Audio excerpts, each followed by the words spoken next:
Hello and welcome back to Shakhtar to Glory, episode 21 now. This is the second, I think, or third episode of the second season. We've progressed a little bit now. We're at the 30th of August, so we're very close to, I think we might be close to the transfer deadline. There has been a little bit of business, but nothing particularly worth shouting about. We've got another good young striker come in. We've had a few loans go out, but nothing major. The youth player is from a club in the Ivory Coast, ASEC. They quite famous for producing a few players. The Toure brothers, I think, started there. Aboué, I think, was there as well. We've got a striker from there who looks like he could be good in a few years, but nothing really worth commenting about. Before we get into the nitty gritty of the episode, we can see on the screen now is the Champions League group draw. What we'll do first, we've got the group stage here, but what we'll have a quick look is just see how we've done in the previous games. I have skipped ahead quite a bit in the season, just to try and break it up, because it was getting, I don't want to dwell too much on the league this year. We'll kind of whiz through a little bit, and in doing so I have actually skipped a Dynamo Kiev game, just because I think the last 3 or 4 games that I've commented on have been Dynamo Kiev, so I just wanted to just do something a little bit different, break it up a little bit. So the last time out, I think it was the Kubok game against Kiev, which we lost on penalties. Very disappointing. Since then we've had another friendly against Brighton. We beat them 5-0.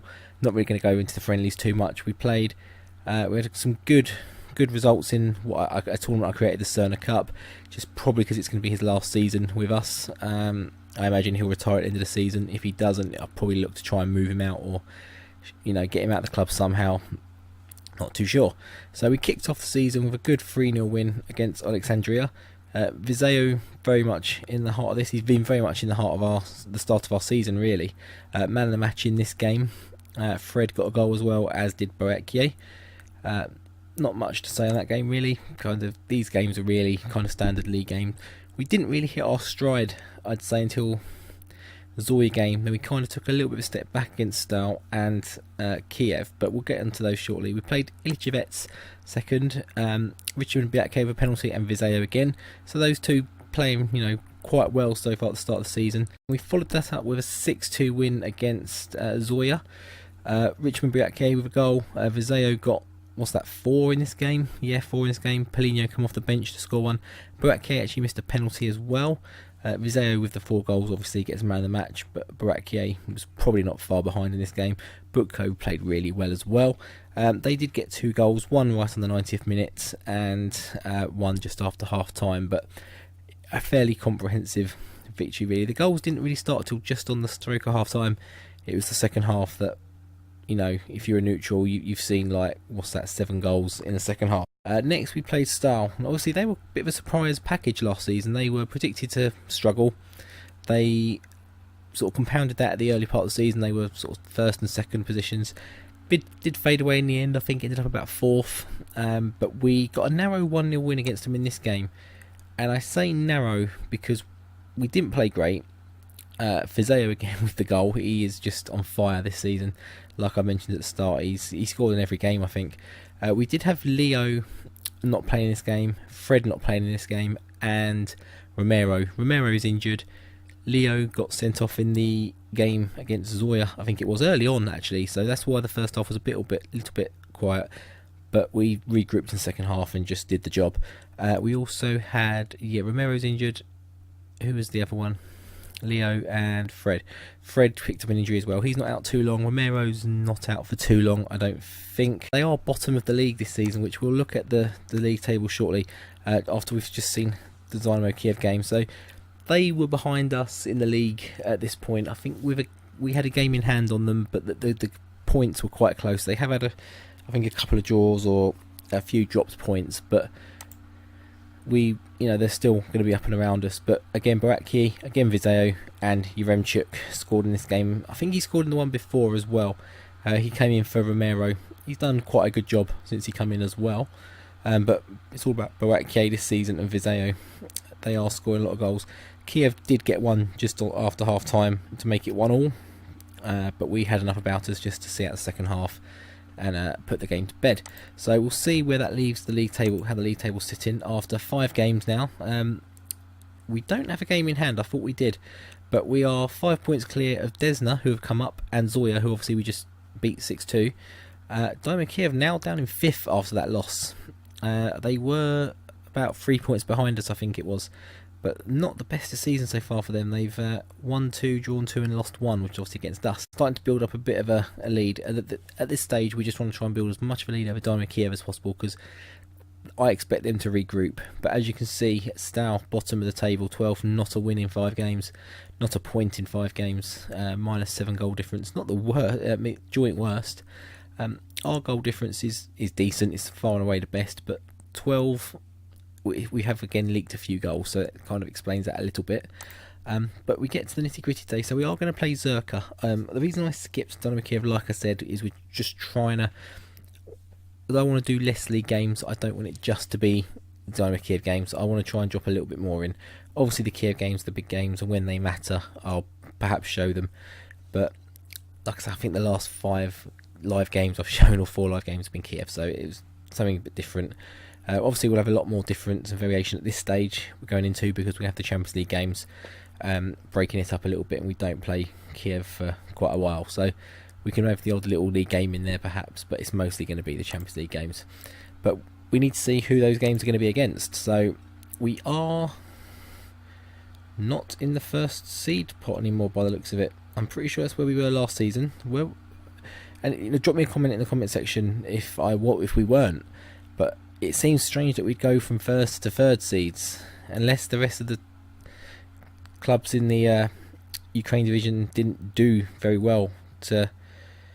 Yeah, it seems a bit strange. So we are in the third pot, but we're in the group stage. That's the main thing. But we do need Kievs and the like to do well in their competitions as well, just to boost up the coefficient of the division and the league, so we get more places and get better seedings in pots. And I think the seeding in the pot is down to what we do, but obviously to get in the group is what the league does. So without further ado, we'll skip these quite fast. CSK Moscow in pot 1, which is really interesting.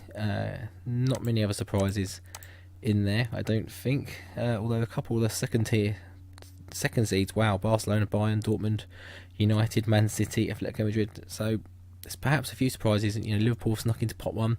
Obviously they won it last year, so that would be why. Leverkusen have snuck in there. I wonder if they won the league last season, because Bayern have dropped down, and Porto as well. So there's a good few surprises in the first pot, which you wouldn't look at and say instantly surprised, but when you see the teams in the second pot, I'd say maybe they are. So Man United get Leverkusen, Atletico Madrid and Paris Saint-Germain. That's already a group to try and avoid. CSK Napoli, that's the one at the moment that's looking, Liverpool, Barcelona. But groups, pot C, I'd say, is the one to, there's some tough groups appearing. So this is where we come in. I'd say pot C, group C is the one we're aiming for here. We don't get it. Now, who's of interest? We avoid Sevilla again. We don't get that one. Real Madrid and Man City. I'd say Group H is the one I want right now. We get away with it. We get Porto. Don't get me wrong. I say get away with it. Porto and Dortmund. And interestingly enough, talks about in the transfer special, they have got the one and only. See how he's doing. Facundo Ferreira amongst their ranks. He hasn't played this season. Big money signing, hasn't played. That's very surprising. Well, somewhat surprising. I don't know how far their season's. To be fair, their season hasn't actually started yet, so that would be why. But he doesn't seem to be amongst the sub benches for any of their friendlies or anything like that. So we'll see if we actually get to play against him this season. Let's see. So now we get to the fourth pot. Inter in the fourth pot. Wow, Milan in the fourth pot. Obviously, Red Bull, the two Red Bulls team we obviously had done last season. Sporting Lisbon, or Sporting Club de Portugal, as I guess they're more commonly known now. We get away from Inter. We lose Sporting. That's the better of the Red Bull teams, isn't it? That's the German one, yeah. So that's the better one. So avoid them. Genk is probably the one we would have wanted. Legia Warsaw actually would be the pool here. We avoid Milan. So it is between Salzburg, who obviously we had last year in our group, and Legia Warsaw. I'd like Legia Warsaw just to have something a bit different, I think, and we do. We get Legia Warsaw. So we get we've got Germany, Portugal, and Poland to contend with this year. That's going to be a tough group to get out of. Let's see the Bundesliga who won that last season, because I thought that was Augsburg that had won it then. That was very surprising. Leverkusen are champions, and wow, by some way. Bayern and Dortmund in 3rd and 4th. Leipzig getting in 2nd. So that's the Champions League draw. We come up next against Zirka some or other. So I'll skip through the next few days. I think it's 2 or 3 days, and we'll go for that game.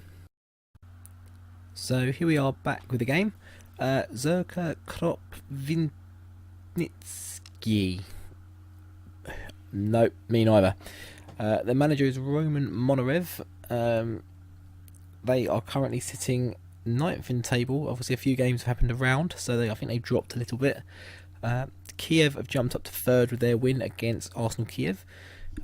Is it Arsenal Kiev or is it Arsenal? Yeah, Arsenal Kiev, one of our affiliates now.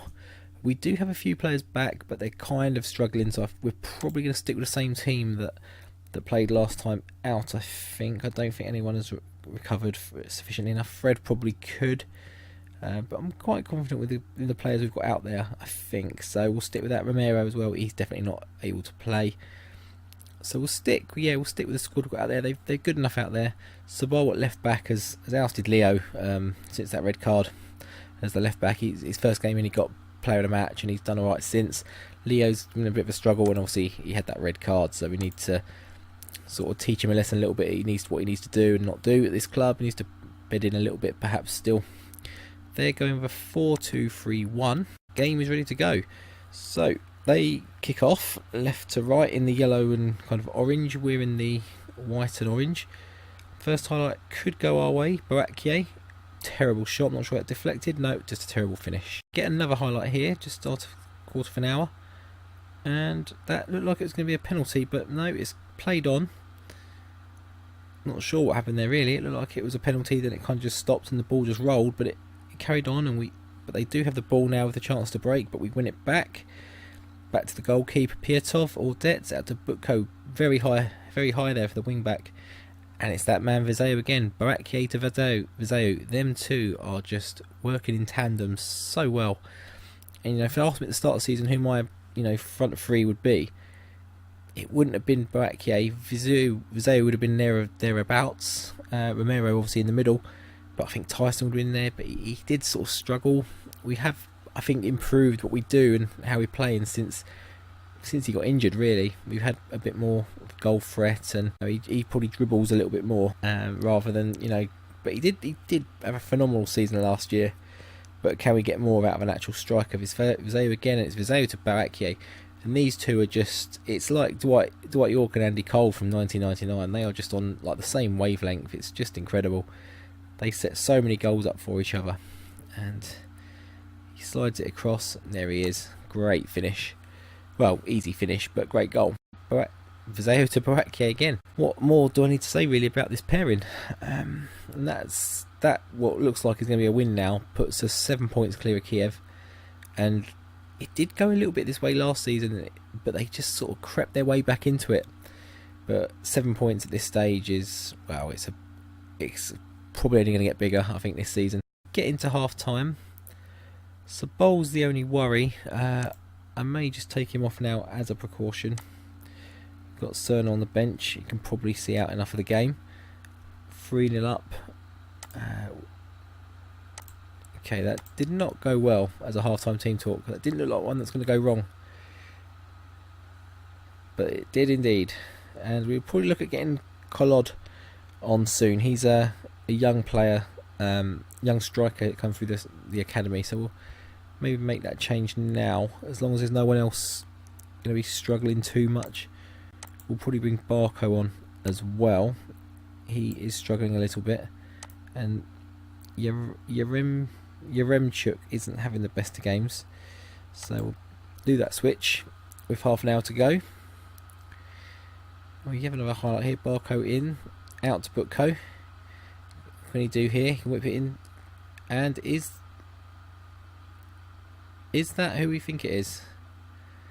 Who's got the goal? I thought it was Kolod who just come off the bench, but I might be wrong. So Butko whips it in there. No, it's Barakier. He has another goal to his name. And that's another goal. Mateus Fernandes, I think that's his first goal for the club. And Zayo just darts forward, gets taken out, but it lands to Mateus Fernandes. Goes to Kolodi, gets tackled, and he just levers it. Great goal. A slightly better team talk there, thanks assistant. What's that? 5 points clear of second, Zoya, but it's the Kiev difference that's really matters at the moment. As far away as we can get from them before that split, and even with the split, the better. Still don't have a point or a win or a draw. Yeah, no points.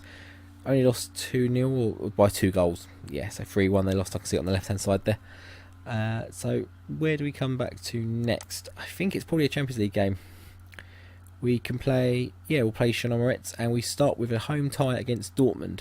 We've got just the one Shakhtar game in between, but it's a break between now and then a little break between that game. I'd rather it be now and a bit of a break between now and then, but the Ukraine League doesn't seem to want to help out the teams in the continental competitions.